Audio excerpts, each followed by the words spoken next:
Hello viewers, welcome to today's lecture on error detection and correction. We have discussed various issues related to transmission of signal through different transmission media. We have seen that when signal is sent through some transmission media, it is subjected to attenuation, distortion and noise. As a result, some of the bits of the data or the signal gets corrupted. In other words, it leads to some error in sending data.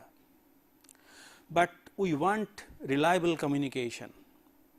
So, through the unreliable media, if we want reliable communication, what we have to do? We have to devise mechanism for correcting the error that occurs during transmission through the transmission media, and that is the topic of today's lecture. So, here is the outline of the lecture. First we shall discuss why error detection and correction, then the various types of error that can occur during transmission. Third topic will be error detection techniques. We shall discuss various techniques such as parity check, two-dimensional parity check, checksum, cyclic redundancy check. These are the commonly used error detection techniques. And finally, we shall discuss error correcting codes, which can be used not only to detect error, but correct errors if it occurs during transmission. And on completion of this lecture, the students will be able to explain the need for error detection and correction. They will be able to state how simple parity check can be used to detect error. They will be able to explain how two-dimensional parity check extends error detection capability, because as we shall see that simple error detection or simple parity check cannot detect all possible errors. Some of the errors are detected. So, to extend the capability, two-dimensional parity check is used, and that the students will be able to explain. Then they will be state how checksum is used to detect error. This is another scheme they will be able to state. Then they will be able to explain how cyclic redundancy check works. Finally, the students will be able to explain how Hamming code is used to correct error, not only to detect but correct error. So, we start with why error detection and correction. As I mentioned, because of attenuation, distortion, noise, interferences, some errors will occur, and this will lead to corruption of some of the bits, transmitted bits. And particularly two parameters which are important in the context of error, that is your frame size, and second is the probability of single bit error. Obviously, if the transmission media is noisy, the probability of single bit error will be more, and when we are sending data in the form of a frame, the size of the frame will also decide the probability of error of a frame. That means two important parameters such as frame size and single bit error will decide whether we are receiving a frame with error or without error. And it has been observed that, or it can be proved mathematically, longer the frame size and higher the probability of single bit error, lower is the probability of receiving frame without error. That means, the probability of receiving a frame without error increases with the size of the frame and also as the probability of single bit error increases. This is quite obvious. If the frame size is long, then if one of the bits, say you have got a long sequence of zeros and ones, then if one of the bits get corrupted, then the entire frame will be in error. So, this clearly emphasizes the need for error detection and error correction. If we want to communicate in a reliable manner, then we have to devise a scheme so that the error which is inevitable can be corrected. So, let us look at the various schemes. But before we look at various schemes, let us consider the types of error.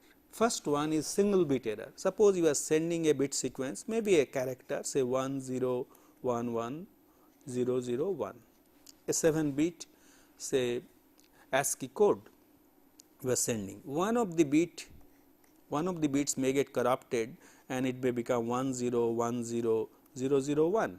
That means, this corresponds to a particular character, and at the receiver this has been transmitted and this will be received by the receiver, and obviously the received character is different from the transmitted character.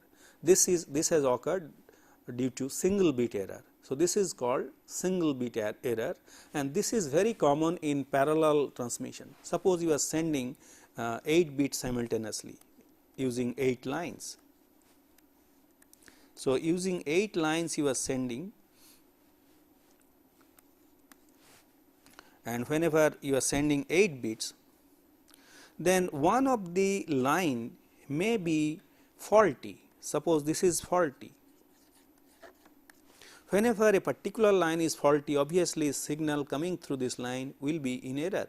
On the other hand, signals coming through other lines may not be in error, and as a result this will lead to a single bit error if a particular line is faulty.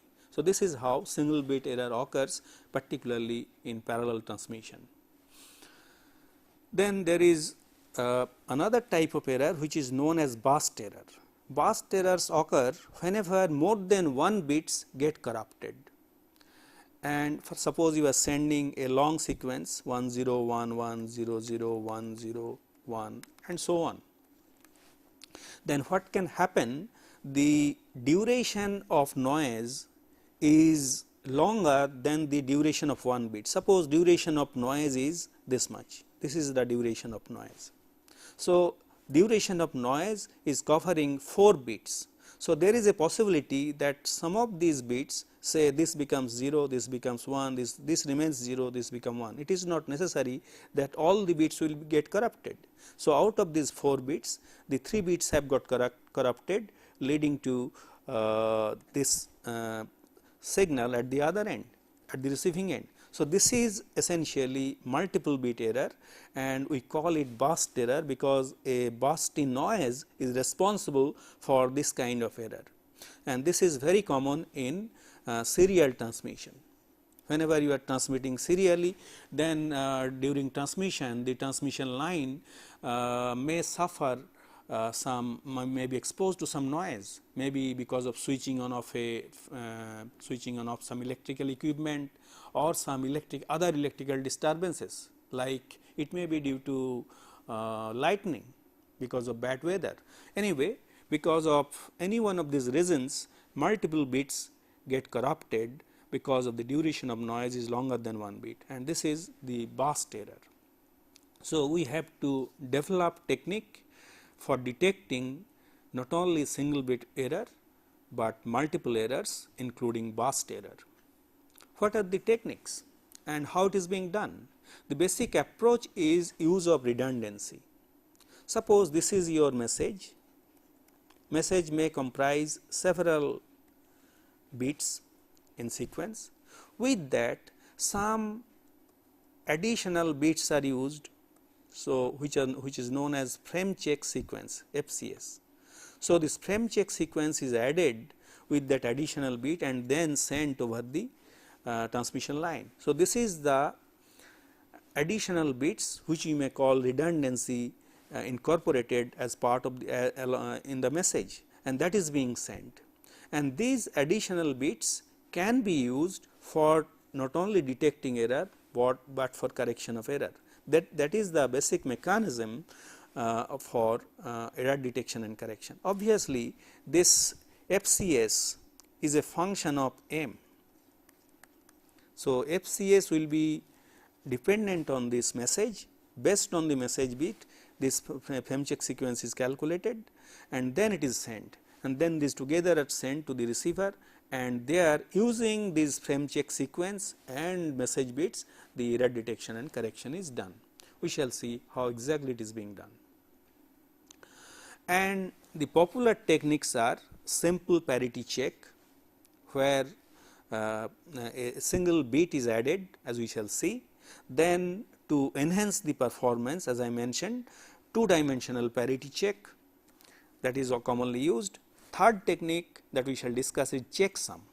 Checksum adds several bits to detect error, and error detection capability is better than simple parity check, but comparable to two-dimensional parity check, as we shall see. Finally, we shall discuss cyclic redundancy check, which is very popular and common, and possibly this is the most sophisticated technique used for error detection.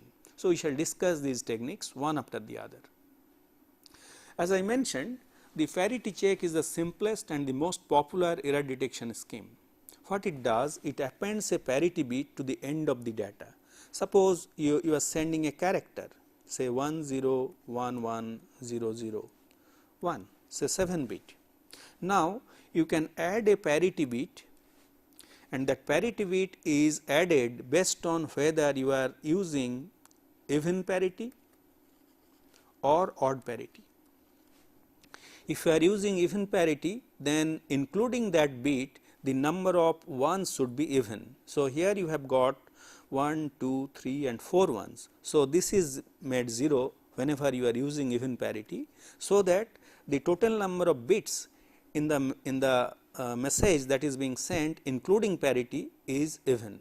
On the other hand, if we are using odd parity, then it will be 1 0 1 1 0 0 1 1. So, instead of 0, 1 is added, so that the number of ones is odd. So, this is the odd parity. Particularly as we have discussed the asynchronous and synchronous mode of transmission. In asynchronous mode, commonly the odd parity is used, and synchronous mode of communication transmission, normally the even parity is used. So, both are in use. Let us see how it is being exactly done. So, this is the basic scheme of parity check. Here it is based on even parity, as it is shown here. So, this is the data 1011011 that is being sent, and the parity is calculated. Very simple hardware using exclusive OR XOR gate can be used for computing the parity bit, and as you can see here you have got odd number of ones in the message. So, another one is added as parity bit to make the number of ones even. So, this data bits along with this parity bit is sent through the transmission media, and as it reaches the receiving end. In the receiving end, the parity bit is computed, that means here all the bits are used to check whether the number of ones is even or not. If it is even, then you accept the data because it is correct one. On the other hand, if the number of bits is odd, then you have to reject data. In that case, some error has occurred leading to single bit error. So, in that case you have to reject the data at the receiving end. So, this is the basic scheme of using the parity check, and obviously this to compute the parity bit in both cases can be done by exclusive OR gates. This is the performance of simple parity check scheme. Here all single bit errors are detected, and it can detect all the single bit errors, and also it can detect burst errors. However, this can detect burst errors only when the number of bits in error is odd. Obviously, when the number of bits in error is even, then 1 becomes, say, if it was 0 it becomes 1, if another one was 1 it becomes 0, leading to the same parity value, parity bit. That is why whenever even number of bits are corrupted, then this simple parity check cannot detect the error. So, we find that this technique is not foolproof against vast errors that inverts more than 1 bits, particularly if an even number of bits are inverted due to error, the error is not detected, cannot be detected by using this simple parity check scheme. So, to overcome this limitation, we can use two-dimensional parity check. In two-dimensional parity check, the performance is improved by using more number of bits, that means more redundancy. Here the data is organized in blocks of bits in the form of a table.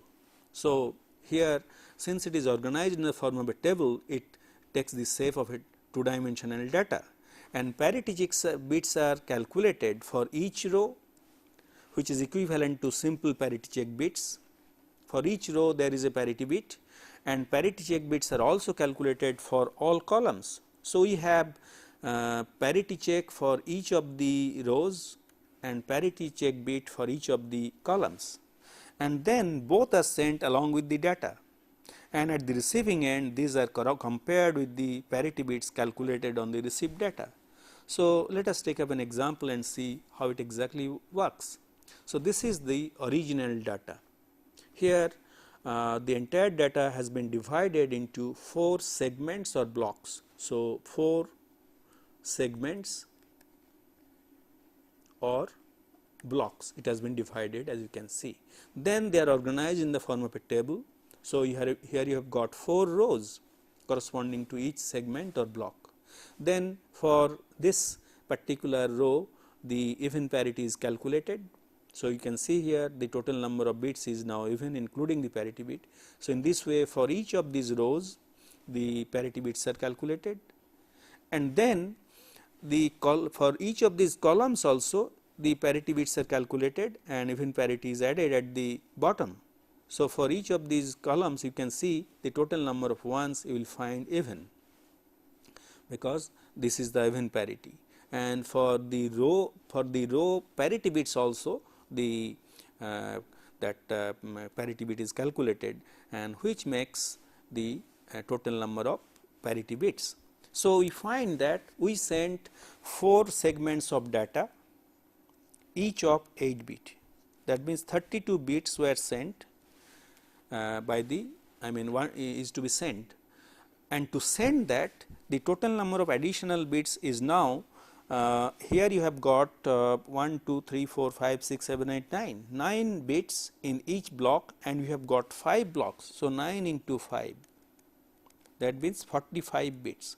So, we see here in simple parity check only 1 additional bit is needed, but here the number of additional bits is increasing. In other words, the overhead is much more than the simple parity check, and obviously this is done to achieve better performance. So, the extra overhead is traded for better error detection capability. For how? For example, it can detect not only the odd parity bits, odd number of bits, but also it significantly improves the error detection capability compared to simple parity check. It can detect most of the vast errors, but obviously it cannot detect all. For example, if let us take up that example here, suppose say these 2 bits, even number of bits get altered, and here also these 2 bits get altered. So, 4 bits get altered. If only these 2 bits get altered, then parity, these column parity bits can be used to detect error. However, in this column, if in row 1 these 2 bits get altered, in the same column these 2 bits get altered, then the parity bits here will remain unaltered. As a consequence, error detection is possible. That is why all the vast errors cannot be detected. However, it detects most of the vast errors. Now, let us see the second scheme or rather the third scheme, that is based on checksum. In checksum, at the sender's end, again the data is divided into k segments, each of m bits. So, just like the two dimensional parity bit, here also data is divided in segments, and for example, in this example we have taken up the same example as we have shown for two dimensional parity bit. So, you have got 4 segments, k is equal to 4 and each of 8 bits, m bits. Now, the segments are added using 1's complement arithmetic to get the sum. You may be familiar with 1's complement arithmetic. Here what is done? Here the addition is done for each of these, I mean each pair of these segments in a one after the other, and as we know, whenever there is a end around carry, it is added with the least significant bit to get the sum. So, this is the partial sum by adding first two segments, then the third segment is added, and here there is no end around carry. So, this is the partial sum, then the fourth segment is added, and here we find there is a end around carry. So, it is added. So, in this way we get this partial sum 1 0 0 0 1 1 1 1. So, this partial sum is now complemented to get the checksum. So, here we get the checksum 0 1 1 1 0 0 0 0. So, this checksum is sent along with the 4 segments. So, what we are doing here, along with the data segments, we are sending a message segment equal to m bits. So, these are now received at the receiving end and the checking is done in this manner. All the received segments are added using 1's complement arithmetic to get the sum, and as you can see here you have got one additional, the first part is same as the previous case. We have assumed here that no error has taken place. So, first two segments are added to get this partial sum, then the third segment is added to get this partial sum, then the fourth segment is added to get this partial sum, and then the additional segment, which is essentially the checksum bits, are added to get the sum, partial sum. Now, it is complemented, the sum is complemented, and if the result is all 0, then it is assumed that no error has taken place and conclusion is accept data. So, if it is not all 0, then this data is not accepted, it is considered that some error has occurred in any one of these bits. Let us see what is the performance of checksum. So, like single parity, like the simple parity or two dimensional parity, it can detect all errors involving odd number of bits. So, here the performance is same as the simple parity check. However, it can detect most of the errors involving even number of bits. So, that means the burst errors can also be detected, and whenever the number of errors is even, in most of the cases it can be done, but not in all cases. So, we find the performance of checksum is comparable to that of two dimensional parity check, and overhead is also, but the overhead is little less. As we can see here, overhead is lesser than the parity the two dimensional parity check. Here we are sending for 32 bit. So, here the data was 32 bit. So, for 32 bit data plus 8 bit, that means 40 compared to 45 in case of two dimensional parity check. So, in this case we have some extra overhead, but less than the two dimensional parity check. Now, let us come to the fourth scheme and the final scheme for error detection, that is the cyclic redundancy check. In case of cyclic redundancy check, what is done, and possibly it is one of the most powerful and commonly used error detecting codes. We shall see why it is so. We shall see that this cyclic redundancy check gives you the best performance in terms of the error detection quality. What is the basic approach is given here. Here given a m bit block of bit sequence, the sender generates n bit sequence and additional bits known as frame check sequence FCS. So, the for each of m bits, if your block of data sequence is m bits, then additional n bits sequence is calculated based on some scheme, and so that the resulting frame consisting of m plus n bits is exactly divisible by some predetermined number. Here is the most important part of the story. We are using a predetermined number, and this is a very carefully chosen predetermined number which is used to generate this n bit, and as we shall see, this bit is generated by division. The parity check and the checksum uses the addition. Here we shall see we are using division to generate the frame check sequence. So, the receiver divides the incoming frame by that number, and if there is no remainder, it assumes that there was no error. So, let us see how it is being done. So, here you have got the data of m bits, and then n additional zeros are added with it, are concatenated with it.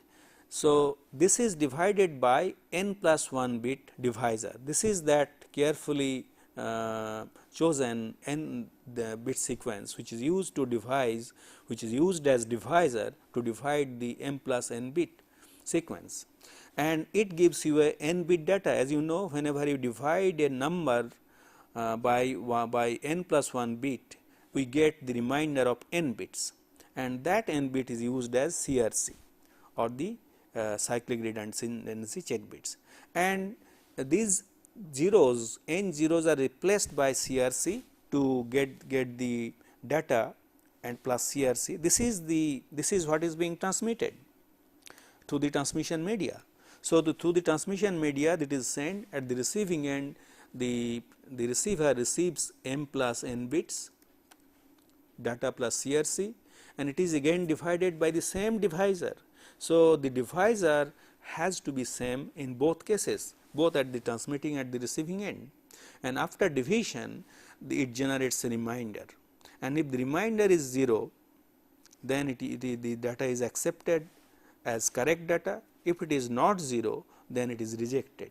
So, we find that by division we are finding at the receiving end as well as in the transmitting end, division is performed to generate CRC and also to check whether the received data including CRC is correct or not, and then it is accepted or rejected based on whether the remainder is 0 or not.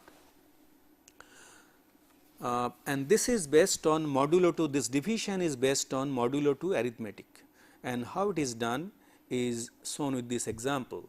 So, here it is assumed that data is of only 4 bits 1010 and divisor is 1011.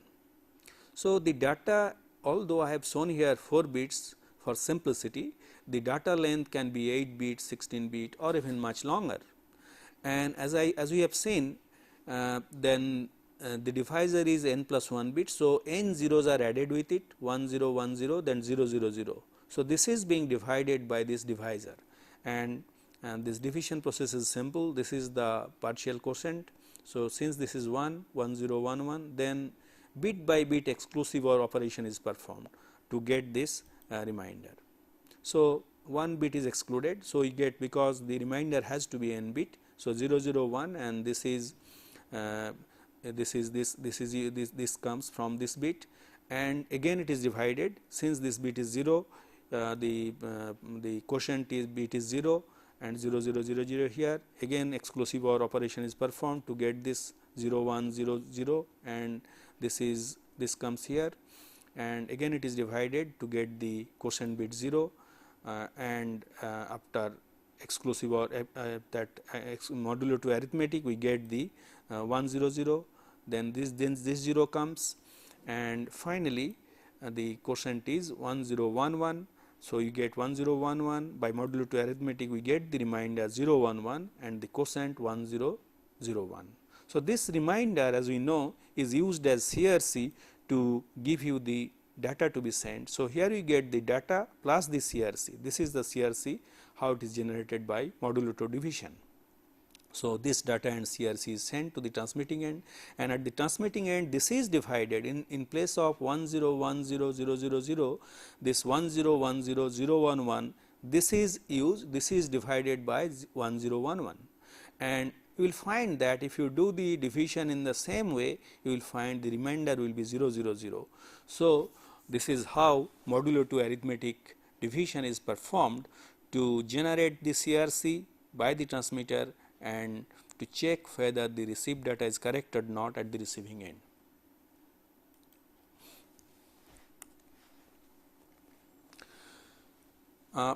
Actually, the same approach can be expressed in a different way. The 1 0 sequence can be represented, or quite often it is represented by a polynomial. So, here we find a polynomial, a bit sequence 1 0 1 1 0 0 1, it can be represented as a polynomial of a dummy variable x. So, this corresponds to the bit x to the power 0. So, this is 1, this corresponds to the bit x to the power 1. Since it is 0, it does not appear in the polynomial. This bit is also 0, it does not appear in the polynomial. Then this is corresponds to x to the power 3. So, this is present here, then this bit corresponds to x to the power 4. So, corresponding to each of these ones, there is a factor in the polynomial. On the other hand, for the zeros does not give you any factor in the polynomial. So, we find that this is a more concise way of representing the bit sequence, and particularly the division operation can be expressed as, that means the message which comprises of m bits. So, that means mx comprising m bits, whenever you multiply with x to the power n, we get m, this becomes m plus n bits, and that is being divided by that polynomial, standard polynomial known as characteristic polynomial Px, and as we have seen, we get a remainder, and that remainder is used as the CRC check bits. And there are some standard polynomials based on some strong mathematical property. These are used for the purpose of generating the CRC check bits. For example, CRC 16, it is commonly used in ATM, and this it has got and some other applications. So, here this has the degree of 16, but only 4 factors are here. 4 you see that x to the power 16, x to the power 15, x to the x square plus 1, this is present. That means, the remaining bits are 0. CRC CCITT, it is used in many applications. This is also 16 bit, but it has also got 4 factors, and it is based on that it should not be divisible by x, and it should be divisible by x plus 1. So, these are the 2 minimum properties that is being satisfied.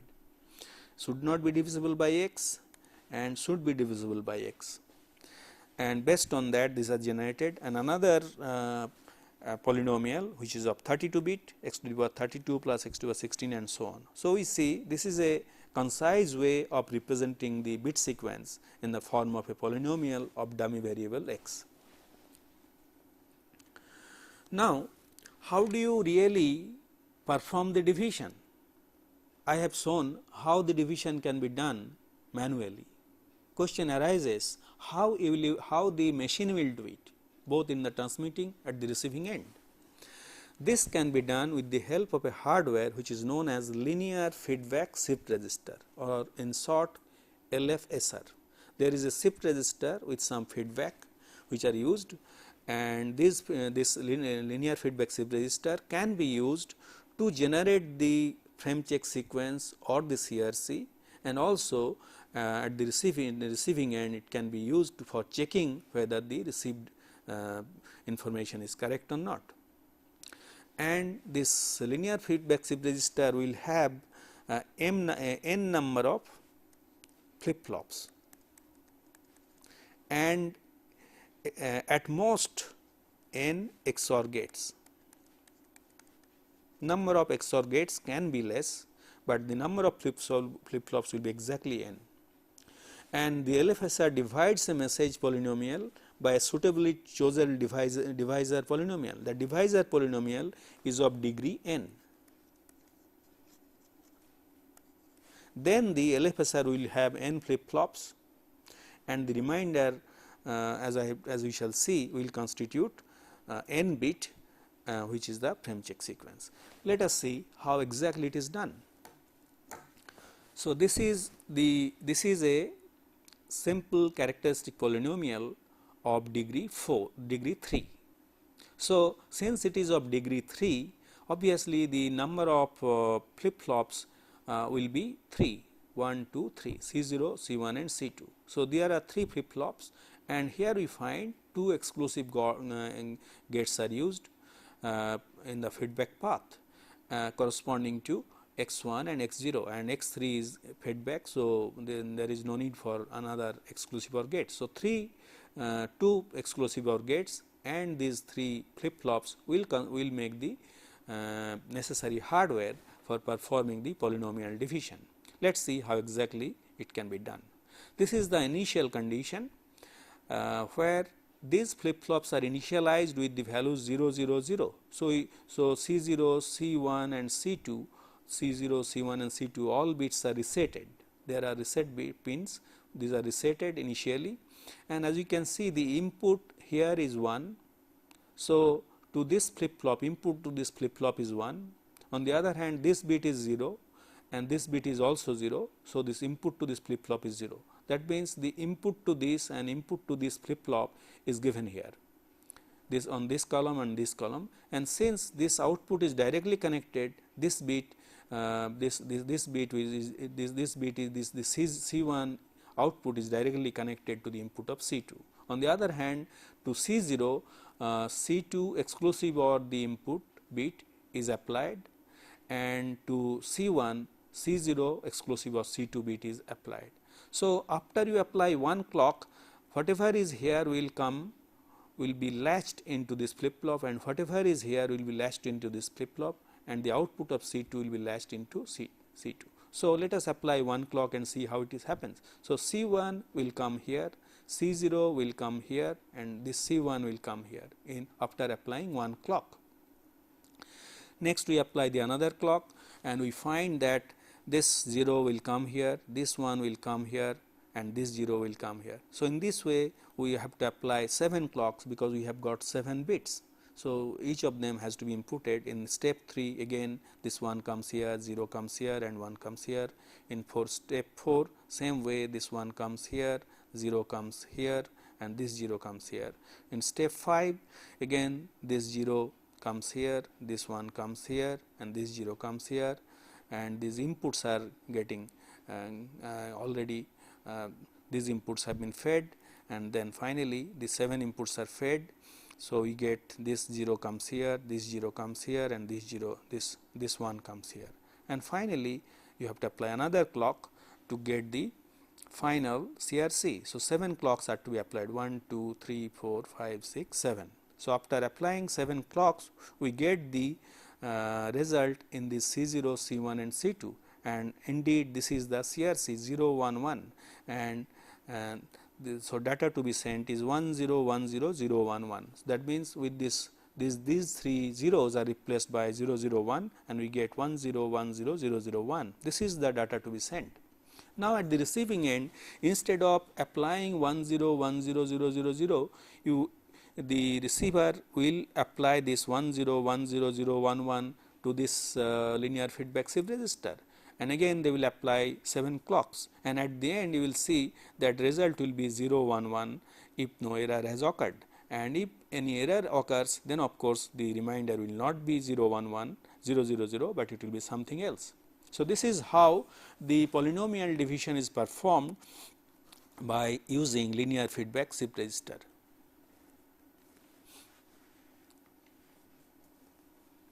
Let us see the performance of CRC. CRC can detect, cyclic redundancy can detect all single bit errors. This is similar to the parity check, simple parity check. It can detect all double bit errors provided there are 3 ones in the characteristic polynomial, and usually we have seen a number of characteristic polynomials, we have seen that total number of ones is indeed more than 3. So, the CRC can detect all double bit errors. CRC can detect any odd number of errors provided it is divisible by x plus 1, and CRC is chosen such that it is divisible by 1. So, it can detect single bit error, double bit error and any odd number of errors. Not only that, it can detect all vast errors of less than the degree of the polynomial. So, degree of the polynomial is n. So, it will detect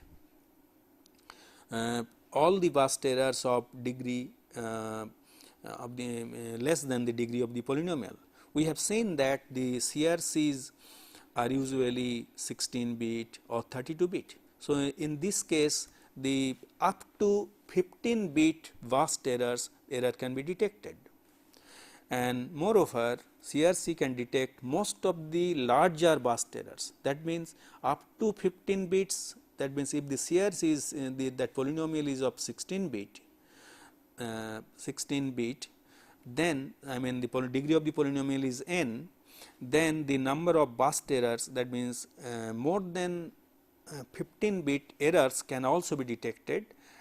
In other words, most of the larger vast errors, here it is more than 15 bits, can be also detected with high probability. However, all the larger vast errors cannot be detected. For example, with CRC 12, that means whenever the 12 degree of the polynomial is 12, it will detect 99.97% of all errors with length 12 or more. So, we find that the CRC gives you a very powerful error detection scheme, and that is the reason why it is so widely used. Now, let us shift gear and come to the last topic, that is error correction. In error correction, 2 basic approaches are used. The first approach that is based on backward error correction. This backward error correction is based on this: when an error is detected in a frame, the sender is asked to retransmit the data or frame. That means the receiver will check the error, detect the error by one of the schemes that we have discussed, then it will send information to the sender and ask the sender to retransmit the frame once again. So, this approach is known as automatic repeat request, and this scheme is known as backward error correction, because we are going back to transmission once again, and this particular schemes ARQ schemes will be discussed in the next lecture. In this lecture we shall be focusing on forward error correction. In this forward error correction, what is being done? By using more redundancy, the transmitted data is received, and not only error detection is performed, but error correction is also performed on the received data. So, it is based on the received data, it is not based on retransmission, and after the data is received, using the additional bits or redundant bits, error correction is performed. And let us see what are the basic ideas. The basic idea is to have more redundancy, and particularly using this property. For example, whenever you are performing error detection, the requirement is the code is an error detecting code if and only if the minimum distance between any 2 code words is 2. So, what you can do, all the codes can be divided into 2 groups. two sets, code word and non-code word. Then whenever you choose two code words, say you are choosing say 10101011, another code word must have a distance of 2. What do you really mean by that? That they must differ in 2 bit positions, say it can be 1101 1011. So here we find they differ in these 2 positions. So whenever they differ in 2 bit positions, and if error occurs in any one of these, it will fall here. Whenever an error occurs, it will not be part of code word, but it will be part of non-code word. That is how error is detected. However, if the distance is only 1, then again it will be part of this. So any single bit error will generate a non-code word. That is the basis for error detection. That means the codes are selected in such a way that differ in 2 number bits. If you check the codes that are generated by parity bit, you will find that this property is satisfied. That means any 2 code words will differ in 2 bits. But for error correction, requirement is more.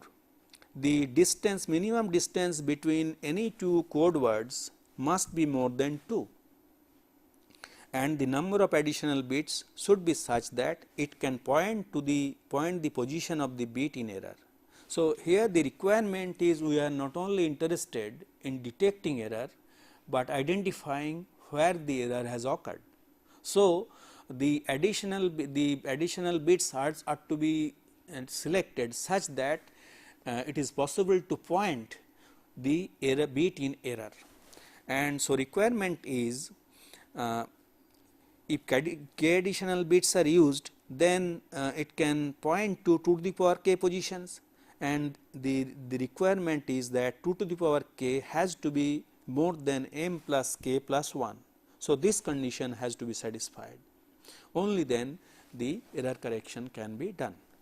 And this table shows what are the requirement. For example, here the number of data bits is varying from 1 to 7, and the number of redundancy bit required to satisfy the conditions that I have discussed is given here. For 1 data bit, the total number of bits has to be 3, including the redundancy bits, but for 7 data bits, the redundancy required is 4, having total number of bits is 11. So if the number of bits is data bits is 16, it can be shown that you will require 5 bits, because total number of bits will be, that means m plus k in this case is 21. To point to one of the 21 bits, you will require 5 bits. So total number of bits will be 21 whenever your number of data bits is 16. Let us see how exactly it is done. So to each group of m information bits, k parity bits are added to form m class k bit code, and the location of each code, each of the m plus k digits is assigned a decimal value.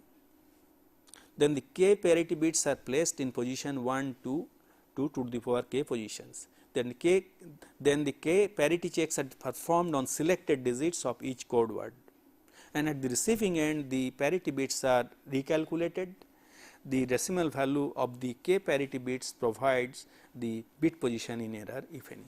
Let us see with the help of an example how exactly it is being done. So let us assume your data is of 4 bits. Data is of 4 bits. Let us assume your data is 1010.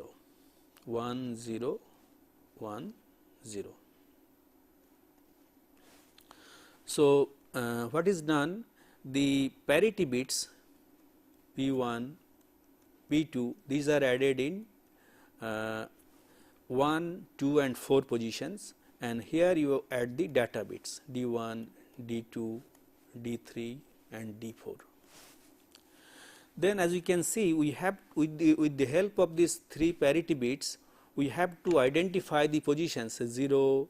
Let us assume this is not really 0, 1, 2, 3, 4, 5, 6, 7 positions. So, 7 positions are to be pointed with the help of these parity bits by a code, and here the codes to be are shown here. So, here we find that 0 0 0 whenever there is no error, and when it is 0 0 1 it will point to this position, whenever it is 0 1 0 it will point to this position by checking parity bit on this.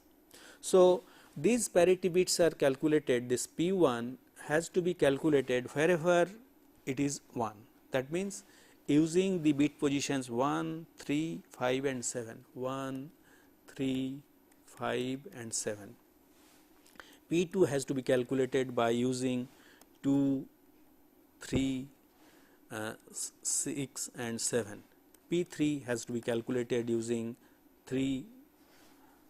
4, 5, 6 and 7, 4, 5, 6 and 7. Let us see how it is done in this example. So, P1 this P1 has to be calculated by using 1, 3, 5, 7, 1, 3, 5, 7. So, these 3 are given. So, already these 2 are 1. So, 2 odd number or even number of 1s are there. So, this has to be 0, and this 2, 3, 6, 7, 2, 3, 6 and 7. So, here the number of 1s is odd, you have to add 1 to make it even. Here also the number of bits is already, so this is 4, 5, 6, 7. So, 5, 6, 7 it is already even, so here it will be 0. So, this is the code words generated by calculating the bits and then it is sent. Suppose error has occurred here, this has become 0. So, this is the data that is being received at the receiving end. Now, you calculate the parity based on the same manner. So, here we get C0, C1, C2 and C3. Let us see how it is done. So, by using 1, 3, 5 and 7 we find it is odd. So, this has to be 1 by using this bit, this bit, this bit and this bit. So, it is even. So, this has to be 1 to make it 1. Then 2, 3, 6, 7. So, we find it is already even. So, this is 0, and here 4, 5, 6, 7 it has become odd. So, to make it even it has to be 1. So, we find it is 5, that means it is pointing to bit number 5. So, the corrected data has to be 1 0 1 sorry 1 0 1 0 0 1 0. So, you see we have, with this simple example we have illustrated how the code is generated by using Hamming code. This is known as the Hamming code scheme, and how the correction is done at the receiving end. So, this is how the error detection, the correction is performed by using Hamming code. So, friends, in this lecture we have discussed how error detection is done by using 3 schemes: parity check, checksum and CRC, and how error correction is performed. Obviously, only single bit error correction can be performed by using Hamming code. However, when the number of bits in error is more, you have to add more redundancy. Now, it is time to consider the review questions. The first question is compare and contrast the use of parity bit and checksum for error detection. Question 2 is draw the LFSR circuit to compute a 4-bit CRC with the polynomial x to the power 4 plus x to the power 2 plus 1. Question number 3 is obtain the 4-bit CRC code word for the data bit sequence 1001 10111. Leftmost bit is significant using the generator polynomial given in problem 2. That means, this is the generator polynomial. Question 4 is how many redundant bits are to be sent for correcting a 32-bit data unit using Hamming code. Answers, these questions will be answered in the next lecture. The answer to the first question is distinguish between half duplex and full duplex transmission. Answer is, in half duplex communication, data communication is in both directions between the systems are performed using a single line, as you have already discussed in the last lecture. So, it is not possible to perform simultaneous transmission in both directions. It has to be done by using a protocol. We have discussed in detail in the last lecture how a policeman communicates with its head office by using a suitable protocol, over, and the other end will say over, then and the talking will start. So, data transmission take place in one direction at a time using suitable protocol. However, in full duplex communication, two separate lines are used for transmission in both directions. So, simultaneous transmission in both directions are possible. Question number 2 was, why serial transmission is commonly used in data communication? Answer is, some of the important reasons are given below. Reduced cost of cabling, reduced crosstalk, availability of suitable communication media, inherent device characteristics, and smaller size of connector. Question 3 was, distinguish between asynchronous and synchronous serial modes of data communication.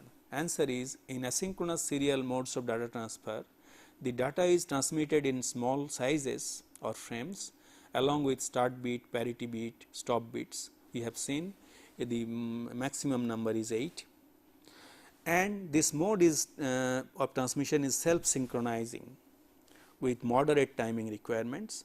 The major drawback is high overhead. It can be 40% overhead, as we have seen. Then in synchronous mode, the clock frequency of the transmitter and the receiver should be same, and hence complex hardware is required to maintain this rigorous timing, but this approach is efficient with much less overhead. Question 4 was, what is null modem and when can it be used? Answer is, a null modem is nothing but a cable with two female connectors at both ends. So, no active component is present here, it is just a cable with two connectors at both ends. So, there are two female connectors at both ends. This can be used when two DTs are in the same room, the same interface may be used, but there is no need for any DC. In such a case, the concept of null modem is used. We have discussed in detail in the last lecture. Fourth question was, in what way standard modems differ from 56K modems? These modems allow data transmission at the rate of 56 kilobits per second in downlink direction. However, these modems can be used only when one of the two parties, say, such as internet, are using digital signaling. Data transmission is asymmetrical. For example, from user to the internet is that means in the uploading direction it is maximum of 33.6 kilobits per second, but from the internet to the user where it is digital signaling is used, it can be 56 kilobits per second. So, friends, with this we come to the end of today's lecture. Thank you.